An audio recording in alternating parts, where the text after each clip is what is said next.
Welcome to Sweet Life Beat Life. We hope this video helps. You start by confirming both iPhones run iOS 17 or later, with Bluetooth and Wi-Fi on.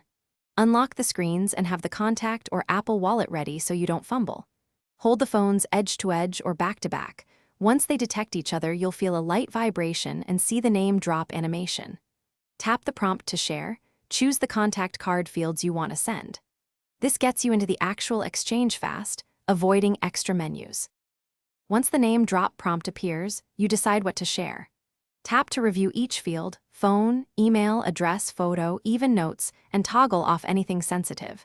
You can edit a phone number or choose a specific email alias before sending, which prevents later cleanup. If it's useful, enable Share My Location for a temporary fix, or attach a distinct photo to help the recipient recognize you. These steps let you tailor the exchange, keeping it accurate and private. You finish by tapping Send and watching for the confirmation screen that shows the contact saved. Once done, open the saved contact to verify fields synced correctly. If the transfer fails, don't panic. Toggle Bluetooth, lock and unlock both phones, then retry while keeping them within 10 to 20 centimeters. If name drop still won't connect, switch to AirDrop and send a V-card from contacts as a reliable fallback. This quick troubleshooting covers the usual hiccups without losing the moment. Thanks for watching. Consider subscribing if we helped you.